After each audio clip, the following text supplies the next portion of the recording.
तो आज 29th दिसंबर and now we are starting magnetic force on a charge particle. Question बेटा ये है कि इलेक्ट्रॉन चार्ज पार्टिकल है, इसका मास बता रहे हैं, इसका चार्ज बता रहे हैं और इस इलेक्ट्रॉन को एक्सेलरेट कर रहे हैं from rest by voltage V. मतलब फॉर एग्जांपल ये कोई कैपेसिटर है, कैपेसिटर आप लोगों ने पढ़ा हुआ है। कैपेसिटर के अंदर एक पॉजिटिव प्लेट होती है, एक नेगेटिव प्लेट होती है। ठीक है जनाब। अगर मैं इलेक्ट्रॉन को इस इलेक्ट्रिक फील्ड में रिलीज कर दूं तो इस इलेक्ट्रॉन पर ये पॉजिटिव प्लेट अट्रैक्शन लगा रही है, नेगेटिव प्लेट रिपेल कर रही है, तो इलेक्ट्रॉन भागने लगेगा। जब इलेक्ट्रॉन भागेगा तो इलेक्ट्रॉन को एक्सिलरेट करने का वोल्टेज v बताया है। क्वेश्चन है कि बताइए जब ये चार्ज पार्टिकल भागेगा, इलेक्ट्रॉन भागेगा, तो इस इलेक्ट्रॉन की आप बताएं स्पीड क्या होगी। आपको बतानी है, वालेकुम अस्सलाम, आपको बतानी है स्पीड ऑफ इलेक्ट्रॉन। ठीक है जनाब। तो खुद सोचिए कोई चार्ज पार्टिकल का मास पता हो और उसकी स्पीड पूछ रहे हो। ठीक है जनाब, मास पता है, स्पीड पूछ रहे हैं, तो हमारे जहन में फौरन बात आती है सर काइनेटिक एनर्जी का फॉर्मूला लगा दें। काइनेटिक एनर्जी का फॉर्मूला होता है half M V square. Kinetic energy half M V square, जब चार्ज पार्टिकल भागेगा तो उसकी काइनेटिक एनर्जी होगी हाफ एम वी स्क्वायर। लेकिन जब चार्ज पार्टिकल को किसी वोल्टेज से भगाते हैं तो उसकी काइनेटिक एनर्जी होती है हमेशा voltage into charge. Voltage into charge. Sir ये फार्मूला कहाँ से आ गया? तो भाई वोल्टेज होता है work done per unit charge. Sir charge divide है चार्ज मारा के मल्टीप्लाई, चार्ज मारा के मल्टीप्लाई। तो वर्क यानी एनर्जी होती है वोल्टेज इंटू चार्ज। तो voltage into charge it is energy. Question में कैलकुलेट करनी है वेलोसिटी। बेटा वेलोसिटी को सब्जेक्ट बना लें। जब आप वेलोसिटी को सब्जेक्ट बनाएंगे बस खत्म होगी कैलकुलेशन। और ये 2 मार्क का क्वेश्चन है इतना सा। कह रहे जनाब वेलोसिटी कैलकुलेट करनी है, तो वेलोसिटी कैलकुलेट करने के लिए सर ये डिवाइड वाला 2 वहां जाके मल्टीप्लाई हो जाएगा, तो बन जाएगा 2v/q। और ये वाला जो m मल्टीप्लाई था ये m वहां जाके डिवाइड हो जाएगा। और जो स्क्वायर था सर ये उधर आके स्क्वायर रूट बन जाएगा। तो बेटा जल्दी से नोट कीजिएगा, ये डेरिवेशन, इस तरह की डेरिवेशन आपको इस चैप्टर में बार बार नजर आएगी। तो this is the velocity of electron. जब चार्ज पार्टिकल को आपने वोल्टेज से एक्सेलरेट कराया तो चार्ज पार्टिकल ने काइनेटिक एनर्जी एक्वायर कर ली, और जब उसमें काइनेटिक एनर्जी आ गई तो उसकी वेलोसिटी का फार्मूला आपने कैलकुलेट कर लिया। अब उसके बाद क्वेश्चन आगे बढ़ाइए। कहते हैं ये जो एक्सेलरेटेड इलेक्ट्रॉन है इसे इंजेक्ट कर दिया गया है एक मैग्नेटिक फील्ड में। ये जो मैंने बॉक्स बनाया है this region is a uniform magnetic field. अब जैसे ही मैग्नेटिक फील्ड में चार्ज पार्टिकल एंटर हुआ तो obviously charge particle can not continue इस its straight line path. Charge particle कभी भी सीधे रास्ते पे नहीं जाएगा।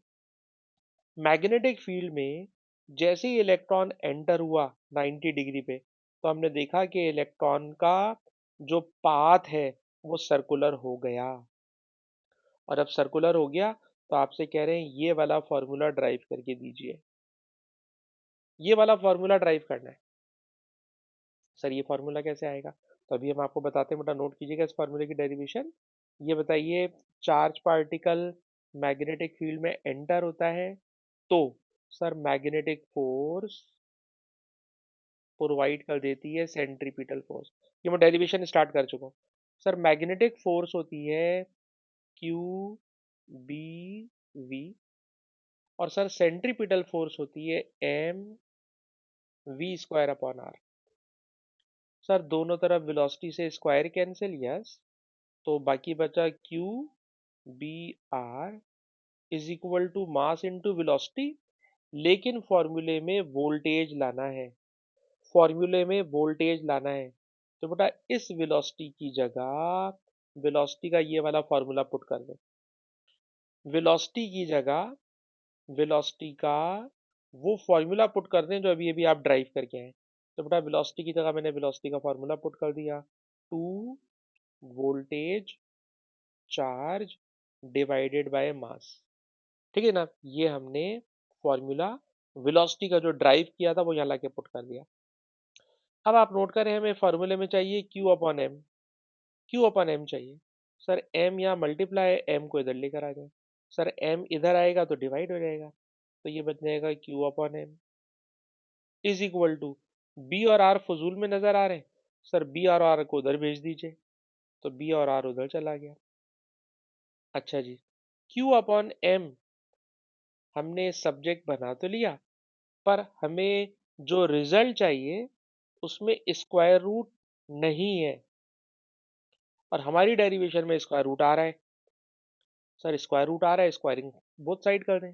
जब आप स्क्वायरिंग बोथ साइड कीजिएगा तो आप देखेंगे वही रिजल्ट आ जाएगा जो हमें चाहिए। स्क्वायरिंग बोथ साइड कीजिए, ये बन गया Q upon M with square, और इधर बन गया B square upon R square, और यहाँ जो स्क्वायर के ऊपर मतलब अंडर रूट है, सर ये अंडर रूट खत्म हो जाएगा, स्क्वायर से अंडर रूट खत्म हो जाएगा, और ये शक्ल बन जाएगी। और जब ये शक्ल बन गई तो देखिए बेटा, Q upon M right hand पे भी है, और क्यू अपॉन एम का स्क्वायर लेफ्ट हैंड पर भी है। तो ये वाला क्यू अपॉन एम इसके स्क्वायर से क्या हो गया, कैंसिल, और कैंसिल करके रिजल्ट आ गया Q upon M is equal to 2v divided by B square R square. और याद रखिएगा, पूरी फिजिक्स में कभी भी मास से कोई फॉर्मूला डिवाइड हो रहा हो तो इट इज कॉल्ड स्पेसिफिक। मास से डिवाइड करना स्पेसिफिक, स्पेसिफिक चार्ज मतलब चार्ज को मास से डिवाइड करना है। It means this is charge per unit mass, this is charge per unit mass. ये बेटा आपने, आपसे उसने फॉर्मूला ड्राइव करवा लिया, और जब फॉर्मूला ड्राइव हो गया और अगर आपने कॉपी कर लिया तो बेटा खौला हमें बताइए, अगर फॉर्मूला आपने कॉपी कर लिया तो हम आगे जा सकते हैं।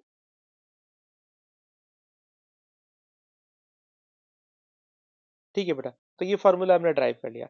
यकीनन जब आपने फार्मूला ड्राइव कर लिया तो नेक्स्ट पार्ट में वो उसी फार्मूले से कोई कैलकुलेशन करवाएगा। जी हाँ सर, कैलकुलेशन करवाना चाहता है एग्जामिनर। आप देखिए, क्वेश्चन है calculate Q upon M, calculate specific charge, specific charge calculate करना है, और सब कुछ गिवन है। वोल्टेज चाहिए, सर वोल्टेज है 230।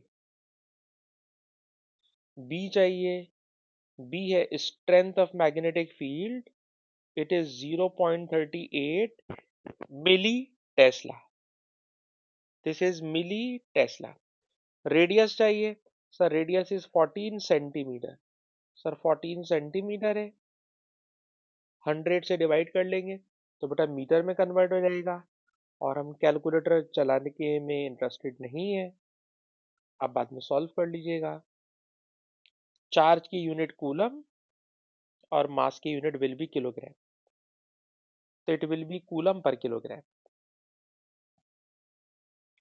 तो क्वेश्चन के पहले पार्ट के अंदर उन्होंने क्यू अपॉन एम का फॉर्मूला ड्राइव कराया, नेक्स्ट पार्ट में उसी क्यू एम को कैलकुलेट करा लिया, और अब क्वेश्चन का आखिरी पार्ट।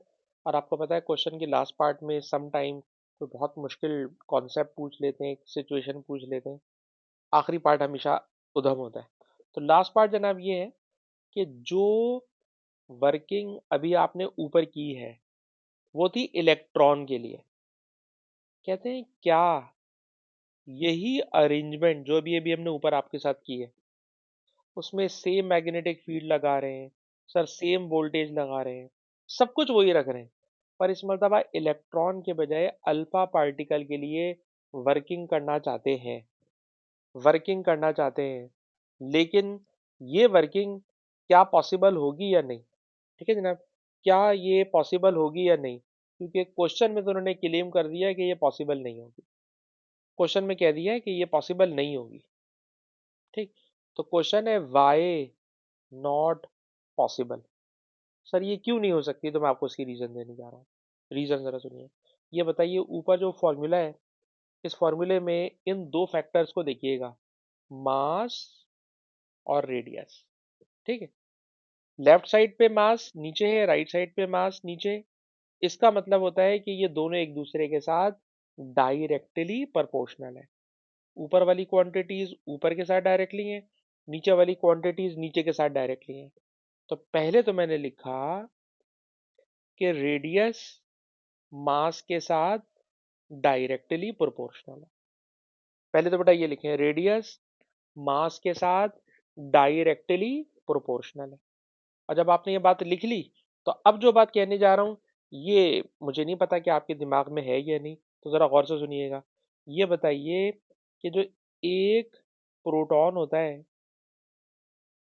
उसका मास कितने इलेक्ट्रॉन के मास के बराबर होता है। तो शायद आपने याद किया हो, 1842 इलेक्ट्रॉन्स का मास एक प्रोटॉन के बराबर होता है। अब 1842 को मैं राउंड ऑफ कर रहा हूं, 2000 इलेक्ट्रॉन का मास एक प्रोटॉन के बराबर होता है, राउंड ऑफ किया है मैंने। ठीक है। अच्छा, अगर मैं एक अल्फा पार्टिकल पे चला जाऊं, तो आपको पता है अल्फा में दो प्रोटॉन होते हैं, दो न्यूट्रॉन होते हैं, यानी अल्फा पार्टिकल में चार पार्टिकल होते हैं। इसको 4 से मल्टीप्लाई कर दो, तो ये बन गया 8000। मतलब एक अल्फा पार्टिकल का मास इलेक्ट्रॉन के मास से तकरीबन 8000 टाइम्स ज्यादा है। 8000 इलेक्ट्रॉन होंगे तो उनका मास जस्ट एक अल्फा पार्टिकल के बराबर होगा। मतलब मास ऑफ अल्फा पार्टिकल बहुत ज्यादा है। लिखिएगा बेटा, mass of alpha particle is much heavier than electron. Alpha particle का मास इलेक्ट्रॉन के मास से बहुत ज्यादा है। जब मास बहुत ज्यादा होगा ना, तो रेडियस भी बहुत ज्यादा होगा। और रेडियस जब ज्यादा करेंगे, तो वो इतना बड़ा रेडियस होता है कि आपको पता है कि हमारी जमीन का रेडियस इतना बड़ा है। हम अपनी बात समझाने के लिए बोल रहे हैं कि जमीन का रेडियस इतना बड़ा है कि जब हम जमीन पे खड़े होकर किसी बड़े से ग्राउंड को भी देखते हैं ना, तो वो हमें लगता है कि फ्लैट है, सीधा है, उसमें कोई स्फेयरनेस नहीं है।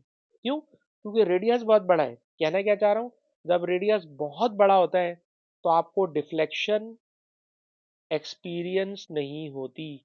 आपको लगता है कि अल्फा पार्टिकल डिफ्लेक्ट ही नहीं कर रहा, अल्फा पार्टिकल डिफ्लेक्ट ही नहीं कर रहा। और अगर अल्फा पार्टिकल डिफ्लेक्ट करेगा ही नहीं, तो रेडियस इतना बड़ा होगा कि आप इस कैलकुलेशन में उसको हैंडल कर ही नहीं सकते। तो बेटा मैंने लिखा कि मास बहुत ज्यादा है, इसलिए radius of circular path not seen, आपको नजर ही नहीं आएगा। और जब रेडियस ऑफ सर्कुलर पाथ नजर ही नहीं आएगा, तो इसका मतलब है आपको लगेगा कि अल्फा पार्टिकल में डिफ्लेक्शन नहीं हो रही। आपको लगेगा अल्फा पार्टिकल में डिफ्लेक्शन नहीं हो रही। जिस तरह जमीन का रेडियस बहुत बड़ा है, अगर जमीन की सरफेस पे हम घूमें तो हमें कभी नहीं लगता कि जमीन जो है गोल घूम रही है, स्फेयर है। उसमें कोई डिफ्लेक्शन एक्सपीरियंस नहीं होती, क्योंकि उसका रेडियस इतना ज़्यादा है कि हम उसे एक्सपीरियंस कर ही नहीं सकते, समझ ही नहीं सकते। तो मार्किंग स्कीम में जो लिखा हुआ है बेटा, बस वो ये लिखा हुआ है कि अल्फा पार्टिकल का मास बहुत ज़्यादा है, इसलिए रेडियस बहुत ज़्यादा होगा।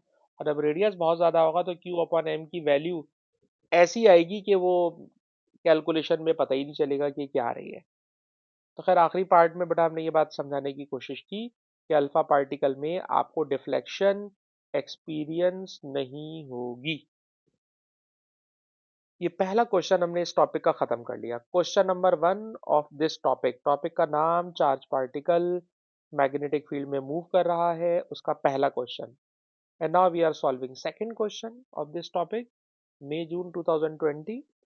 क्वेश्चन क्या है सर? क्वेश्चन ये है कि अगेन एक मैग्नेटिक फील्ड का रीजन है, एक मैग्नेटिक फील्ड का रीजन है। इस मैग्नेटिक फील्ड के रीजन में इलेक्ट्रॉन एंटर हुआ और मैग्नेटिक फील्ड की स्ट्रेंथ इतनी है, वगैरह वगैरह। क्वेश्चन का पहला पार्ट, कहते हैं इलेक्ट्रॉन मैग्नेटिक फील्ड में हमेशा, चार्ज पार्टिकल मैग्नेटिक फील्ड में हमेशा सर्कुलर आर्क पे घूमता है। क्वेश्चन है, state and explain the direction of magnetic field. अच्छा, आपसे पूछ रहे हैं, आप बताइए कि इस क्वेश्चन में मैग्नेटिक फील्ड की डायरेक्शन क्या है। बेटा ताहा, आपसे अभी तक हमारी आज की क्लास में बातचीत नहीं हुई। अस्सलाम वालेकुम ताहा, क्या मैं आपसे बात कर सकता हूँ?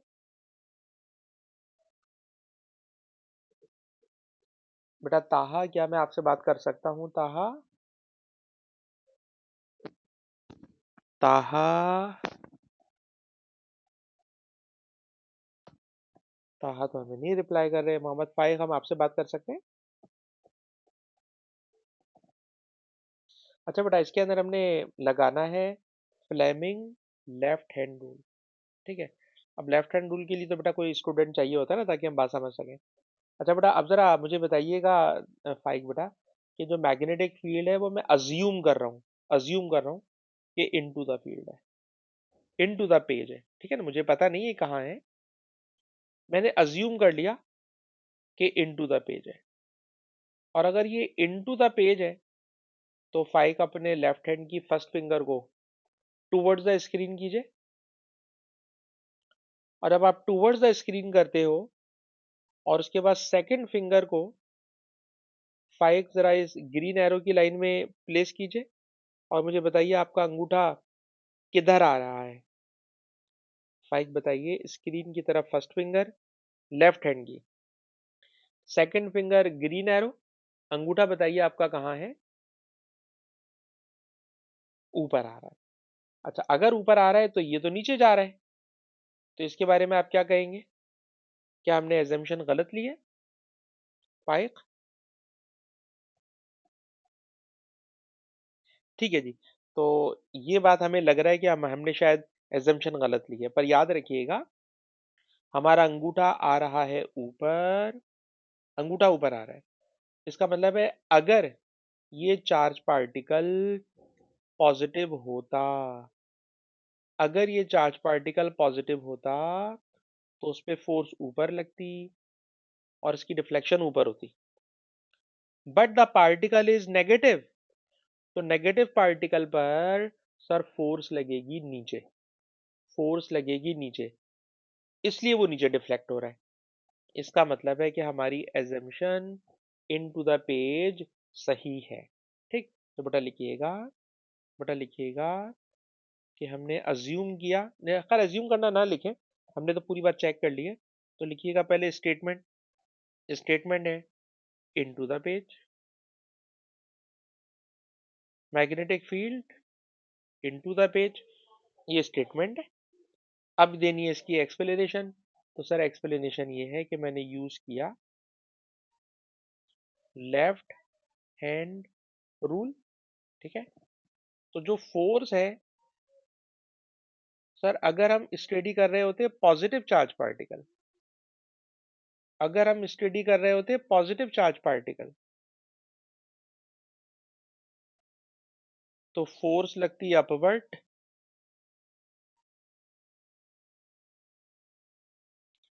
And for electron it is downward.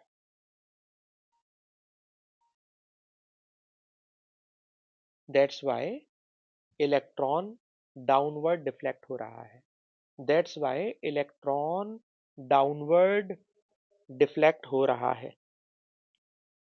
तो बेटा हमने जो फाइव बेटा रूल पढ़ा हुआ है, वो रूल पॉजिटिव पार्टिकल के लिए है, पॉजिटिव के लिए ऊपर बन रही है फोर्स की डायरेक्शन, इलेक्ट्रॉन के लिए नीचे। अच्छा बेटा आगे जाए, क्वेश्चन में पूछ रहे हैं स्पीड ऑफ इलेक्ट्रॉन शो करना है, स्पीड ऑफ इलेक्ट्रॉन शो करना है। सर कैसे? तो देखिए मैग्नेटिक फोर्स सर प्रोवाइड करती है centripetal force. Sir magnetic force होती है Q B V. Sir centripetal force होती है M V square upon R. इस तरह Q B R is equal to M V बन गया। सर हमने कैलकुलेट करनी है वेलोसिटी। तो भाई वेलोसिटी को सब्जेक्ट बना लें और बाकी सारे नंबर दूसरी तरफ फेंक दें। सबसे पहले क्यू, सर इलेक्ट्रॉन का क्यू, सर बताने की जरूरत नहीं है, उसकी वैल्यू होती है 911 एक्सपोनेंट -31। ये हो गया क्यू। बी, सर बी है स्ट्रेंथ ऑफ मैग्नेटिक फील्ड, और strength of magnetic field given है 8 exponent -4। 8 exponent -4, radius of circular arc 6.4 centimetre. Sir centimetre को मीटर बना लें। एम मल्टीप्लाई है, एम आ जाके डिवाइड, एम आ जाके डिवाइड, मैंने कुछ गलती कर दी सर, आपने गलती ये कर दी कि मास 911 एक्सपोनेंट -31 है और चार्ज 1.6 एक्सपोनेंट -19 है। बटा मैंने नंबर ऊपर नीचे कर दिए। This is charge of electron, ये इलेक्ट्रॉन का चार्ज होता है, and this is mass of electron. Data sheet में वैल्यू गिवन होती है, पर इलेक्ट्रॉन इतना ज़्यादा A2 की फिजिक्स में और AS में यूज़ होता है कि अगर हम इसको याद कर लें तो ही बेहतर है। तो इलेक्ट्रॉन का चार्ज और मास पुट कर दिया, बाकी सारी वैल्यूज पुट कर ली। सॉल्व करेंगे तो आपको इलेक्ट्रॉन की वेलोसिटी जो उन्होंने कहा है शो दैट, उसके आसपास मिल जाएगी। तो बेटा आप इसको कॉपी कर लें तो हमें बताइए।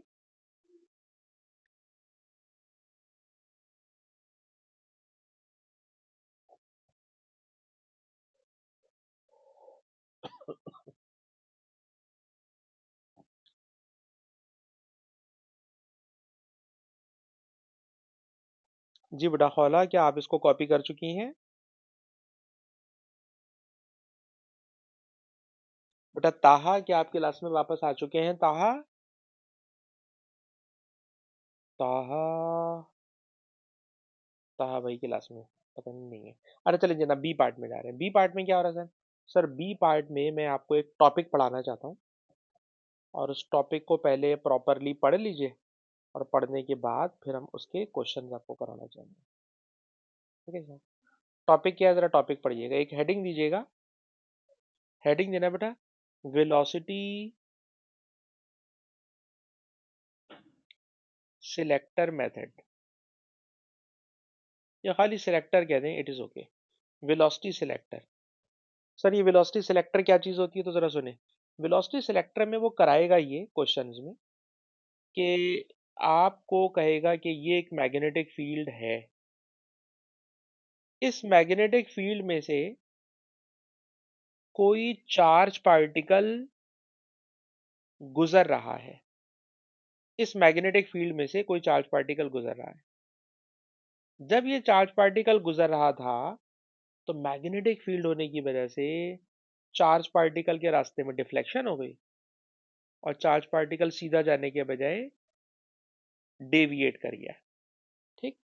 और क्योंकि चार्ज पार्टिकल इतने आराम से आपको नजर आने वाला नहीं है, तो यूजुअली हम यूं करते हैं कि यहाँ पे एक स्क्रीन लगाई हुई होती है, उस स्क्रीन के ऊपर एक ऐसे केमिकल की कोटिंग की हुई होती है कि उस केमिकल से जब बीम ऑफ इलेक्ट्रॉन टकराती है, तो पहले ब्राइट स्पॉट यहाँ बन रहा था, जब मैग्नेटिक फील्ड नहीं थी तो ब्राइट स्पॉट यहाँ बन रहा था, जब मैग्नेटिक फील्ड बनी, मैग्नेटिक फील्ड आपने अप्लाई की, तो चार्ज पार्टिकल का ब्राइट स्पॉट नीचे आ गया।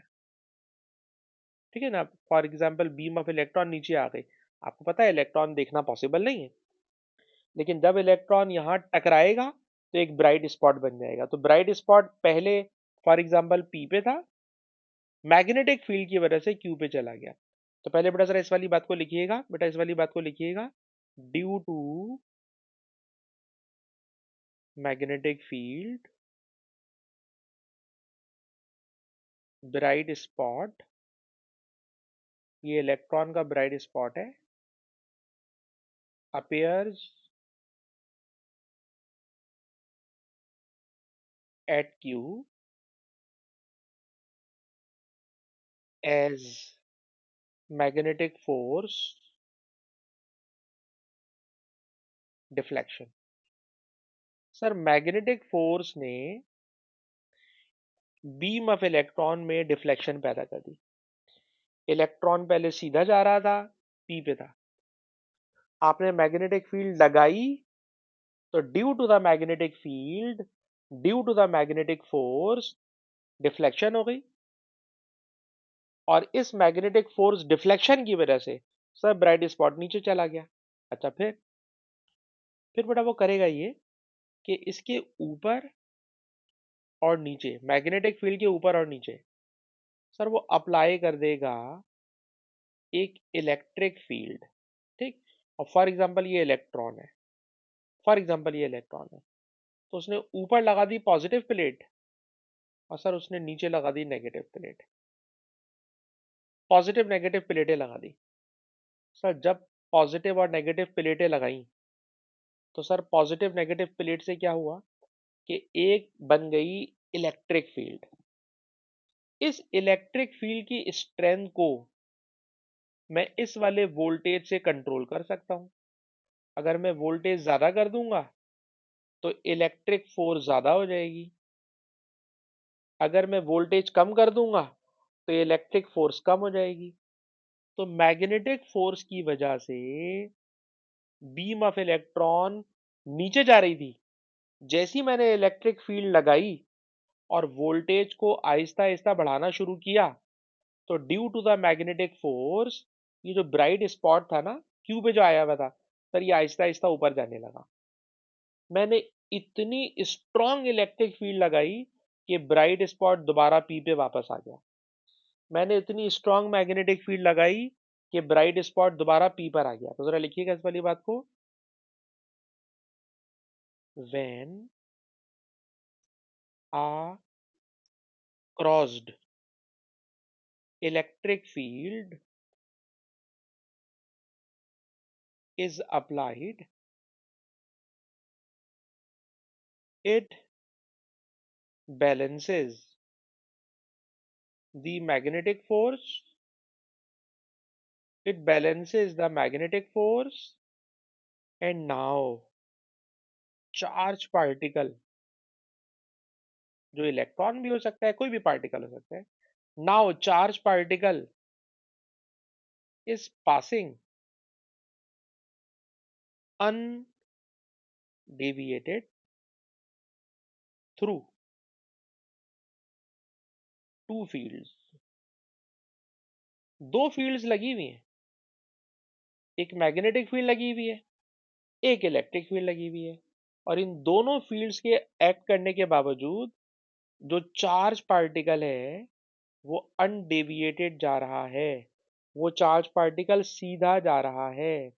चार्ज पार्टिकल पर magnetic force acting downward, electric force acting upward, दोनों आपने बराबर करवा दी बाय अप्लाइंग वोल्टेज। इसकी वजह से चार्ज पार्टिकल अनडेविएटेड सीधा जा रहा है। सर ये सारा काम कर क्यों रहे हैं, अभी मैं बता रहा हूं, 2 मिनट रुकिएगा। जब ये दोनों मैग्नेटिक फोर्स और इलेक्ट्रिक फोर्स आप लगा चुके और चार्ज पार्टिकल सीधा जा रहे हैं, तो आपको याद है मैग्नेटिक फोर्स का फॉर्मूला होता है क्यू बी वी, और इलेक्ट्रिक फोर्स का फॉर्मूला होता है, आपको याद होगा इलेक्ट्रिक फील्ड में फोर्स पर यूनिट चार्ज था, और फोर्स होती है strength into Q, E into Q. अब आप नोट कीजिए कि सर क्यू से क्यू क्या हो जाएगा, कैंसिल, और वेलोसिटी ऑफ इलेक्ट्रॉन आ जाएगी E upon B, E upon B. और इस ई अपॉन बी में भी अगर आप याद कीजिए तो जब आपने इलेक्ट्रिक फील्ड का चैप्टर पढ़ा था तो ई निकालने का एक ये फॉर्मूला था, voltage upon distance, voltage upon distance. तो सुनिए, वोल्टेज, डिस्टेंस, बी, ये तीनों चीजें ऐसी हैं जो बड़े आराम से मेजर हो सकती हैं। क्या मतलब, वी, सर ये बैटरी का वोल्टेज, भाई जितने वोल्ट की बैटरी लगाओगे आपको वोल्टेज पता है। डी, सर डी है इन दोनों प्लेट्स के बिटवीन का टोटल डिस्टेंस, डी है दोनों प्लेट्स के बिटवीन का total distance which is also measurable, ये वी भी आराम से मेजर हो जाएगा। तो बैटरी का वोल्टेज, प्लेट्स के बिटवीन का डिस्टेंस, और बी का मतलब स्ट्रेंथ ऑफ मैग्नेटिक फील्ड। ये सारी चीजें आराम से मेजरेबल हैं। और सर जब ये सारी चीजें आराम से मेजरेबल हैं तो याद रखिएगा, इलेक्ट्रॉन की वेलोसिटी मालूम करने का मेथड है, इलेक्ट्रॉन की वेलोसिटी कैलकुलेट करने के मेथड का नाम है velocity selector method. Sir velocity selector method is used to calculate, is used to measure, is used to determine the velocity of moving charge particle। Charge particle की velocity इस method से निकाल सकते हैं। इस मेथड में वोल्टेज, डिस्टेंस, बी, तीनों चीजें आराम से मेजरेबल होती हैं। उन मेजरेबल क्वांटिटी से एक ऐसा पार्टिकल जो हमें नजर भी नहीं आ रहा, हम उसकी वेलोसिटी मालूम कर सकते हैं। इलेक्ट्रॉन की वेलोसिटी मालूम करने का मेथड है वेलोसिटी सिलेक्टर मेथड। ये सवाल बेटा बार बार आता है, इसीलिए मैंने बड़ी लंबी करके आपको कहानी सुनाई है। अब मैं आपको क्वेश्चन में लेके जा रहा हूँ, अगर आपने सारा कॉपी कर लिया। जी बेटा खौला, क्या आप कॉपी कर चुकी हैं सारा काम?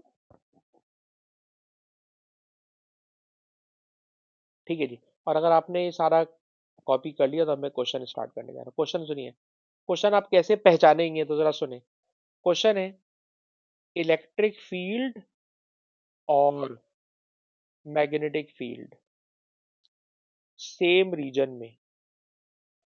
ठीक है जनाब, इलेक्ट्रिक फील्ड और मैग्नेटिक फील्ड सेम रीजन में। ठीक, पहली बात।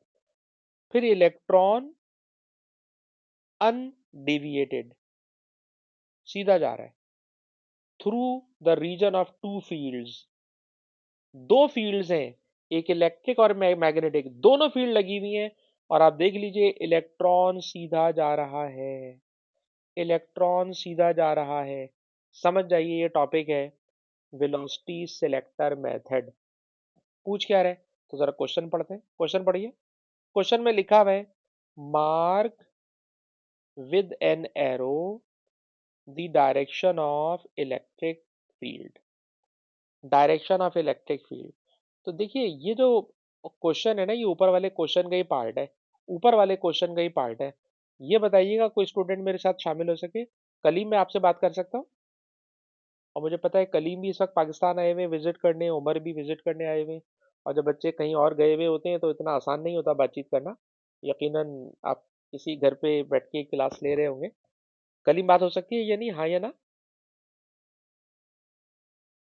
मुझे लगता है नहीं। तो हम साद आपसे बात कर लें, साद। हाँ साद यार, ये बताओ कि अभी जो हमने क्वेश्चन किया है ये उसी ऊपर वाले क्वेश्चन का ही रिमेनिंग पार्ट है। अभी हमने नोट किया कि इसमें जो मैग्नेटिक फोर्स लग रही थी, मैग्नेटिक फोर्स वो ऊपर लग रही थी। ठीक, मैग्नेटिक नहीं सर, ऊपर नहीं लग रही थी, इलेक्ट्रॉन है ना, इलेक्ट्रॉन है। इलेक्ट्रॉन पे मैग्नेटिक फोर्स लग रही थी नीचे, जब तो वो नीचे घूम गया था। वो तो लेफ्ट हैंड रूल लगाया था तो ऊपर एरो बन रहा था।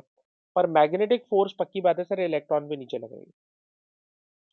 अगर इलेक्ट्रॉन पे मैग्नेटिक फोर्स नीचे लग रही है जिसकी वजह से वो डिफ्लेक्ट हो रहा है, तो इसको बैलेंस करने के लिए कि डिफ्लेक्शन ना हो, साथ बेटा ये बताएं इलेक्ट्रिक फोर्स की डायरेक्शन क्या होगी? ऊपर होगी। ठीक है ना, वो इलेक्ट्रिक फोर्स होगी। ठीक है, इलेक्ट्रिक फोर्स। ठीक। अच्छा मैग्नेटिक फील्ड तो आपको पता है, इनटू द पेज है, वो हम शुरू में निकाल चुके हैं। साथ इलेक्ट्रिक फील्ड की डायरेक्शन क्या होगी, क्योंकि उसने फोर्स की डायरेक्शन नहीं पूछी। अगर आप सवाल पढ़ें साथ बेटा, उसने ये नहीं पूछा कि फोर्स की डायरेक्शन बताएं, वो कह रहे हैं इलेक्ट्रिक फील्ड की डायरेक्शन बताएं कहाँ होगी, वो एरो बताना है। तो आप बता सकते हैं इसमें इलेक्ट्रिक फोर्स की, इलेक्ट्रिक फील्ड की डायरेक्शन कहाँ होगी? इलेक्ट्रॉन है। बिल्कुल आपने सही बता दिया है। ठीक है, बिल्कुल सही आपने बता दिया है। मैं आपसे तवक्को नहीं कर रहा था, मैं आपको पूरा फंसा रहा था, लेकिन आप बिल्कुल फंसते नहीं है माशाल्लाह। साथ भाई आपने सही बताया है कि देखिए इलेक्ट्रिक फोर्स लगेगी ऊपर, फोर्स ऊपर लगेगी, पर वो फोर्स की डायरेक्शन पूछ ही नहीं रहा, फोर्स की डायरेक्शन ही पूछ रहा। वो कह रहा है इलेक्ट्रिक फील्ड की डायरेक्शन बताएं क्या है। तो सुने, ये इलेक्ट्रॉन है। सर इलेक्ट्रॉन की डिफ्लेक्शन खत्म करने के लिए ना ऊपर लगाई होगी इन्होंने पॉजिटिव प्लेट, पॉजिटिव प्लेट लगाई होगी ऊपर। ठीक, नेगेटिव प्लेट लगाई होगी नीचे। नेगेटिव प्लेट उन्होंने लगाई होगी नीचे, ठीक, ताकि इलेक्ट्रिक फोर्स ऊपर लगे, फोर्स ऊपर लगे। पर फील्ड की डायरेक्शन क्या होती है? सर फील्ड की डायरेक्शन होती है पॉजिटिव से बाहर, नेगेटिव की तरफ। और साफ नजर आ रहा है कि सर ये ऊपर से नीचे आएगी। तो this is direction of electric field. जो मैंने ब्लू कलर का एरो बनाया है नीचे की तरफ, it is electric field direction, it is not electric force direction. Electric force ऊपर लगेगी जो पूछ ही नहीं रहा, इलेक्ट्रिक फील्ड की डायरेक्शन पूछ रहा है, और फील्ड की डायरेक्शन है नीचे की तरफ। साथ भाई आप बिल्कुल सही आपने आंसर कर दिया। अब हम आगे चलते हैं नेक्स्ट पार्ट में। सर नेक्स्ट पार्ट में ये है कि आपसे पूछ रहे हैं कि उसी इलेक्ट्रिक फील्ड की स्ट्रेंथ कैलकुलेट करके बताएं। What is the strength of electric field? E आपने कैलकुलेट करना है। सर ई कैसे कैलकुलेट होगा? तो कुछ दिया हुआ भी तो हो, तो जाके देखते हैं उन्होंने क्या क्या दिया हुआ। क्या दिया हुआ है?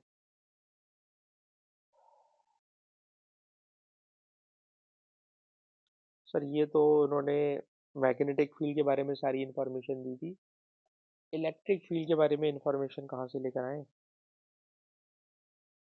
बी पार्ट ये रहा, calculate the magnitude of electric field strength.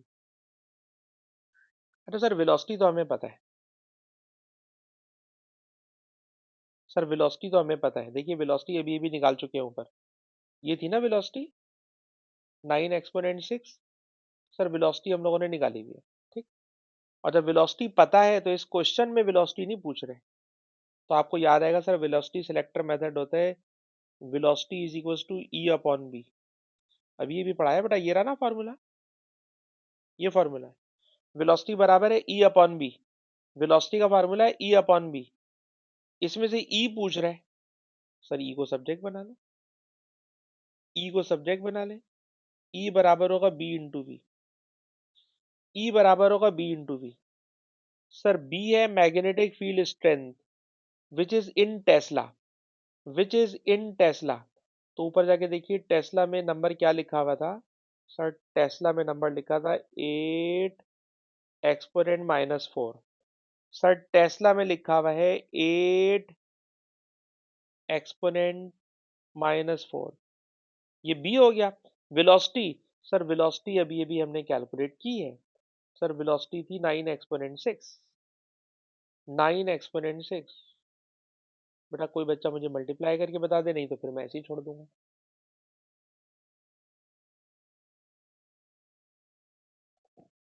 इसका आंसर मुझे मार्किंग इसी में नज़र आ गया है, 7.2 है। और एक्सपोनेंट मुझे नज़र नहीं आ रहा, लेकिन 6 में से 4 जाएगा तो 2 बचेगा। तो लेकिन इसको जो सॉल्व करूंगा तो ये -3 बन जाएगा। ठीक है जनाब, तो this is 7.2 exponent -3। 7.2 exponent -3, this is electric field strength.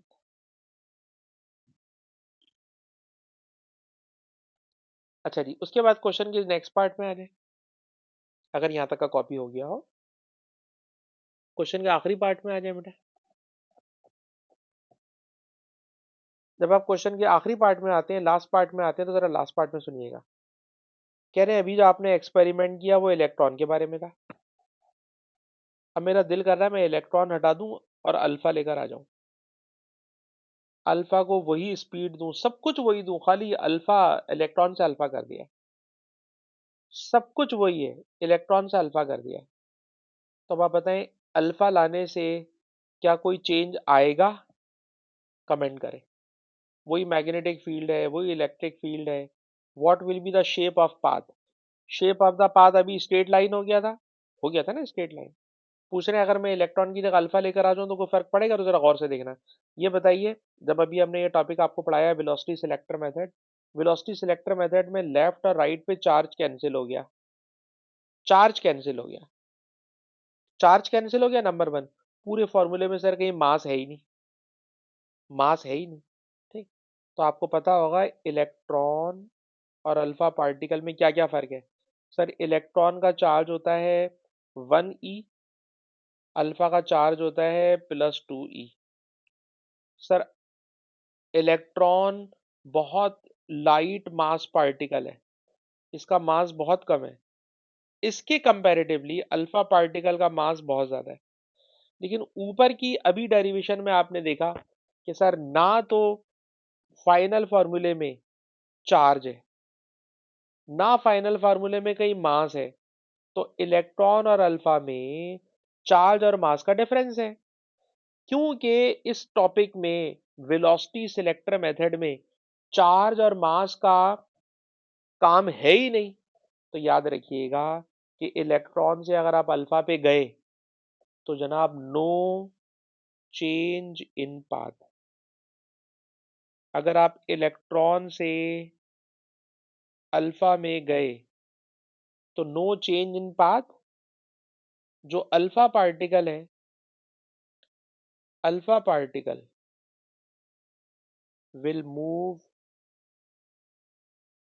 Same straight line.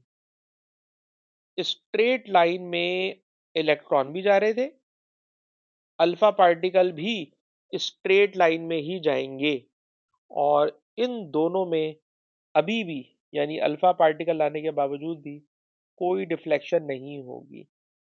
क्योंकि इलेक्ट्रिक फोर्स और मैग्नेटिक फोर्स की इस कैलकुलेशन में हमने देखा कि सर चार्ज कैंसिल हो गया, मास है ही नहीं। जब चार्ज कैंसिल हो गया है, मास है ही नहीं, तो इसलिए अगर आप इलेक्ट्रॉन की जगह अल्फा पार्टिकल भी लेकर आ जाएंगे तो उसके रास्ते में कोई चेंज नहीं आएगा। उसके रास्ते में कोई चेंज नहीं आएगा। तो बेटा जरा ये वाला सेंटेंस पढ़ लीजिए कि straight line, undeviated, no deflection. क्योंकि जो डिफ्लेक्शन है उस फॉर्मूले में अभी हम जो ऊपर पढ़ के आए हैं, उसमें ना तो मास आ रहा है ना चार्ज आ रहा है। तो चार्ज और मास बदलने से कोई फर्क नहीं पड़ेगा। ठीक। रिकॉर्डिंग को बेटा यहीं पे हम बंद कर रहे हैं।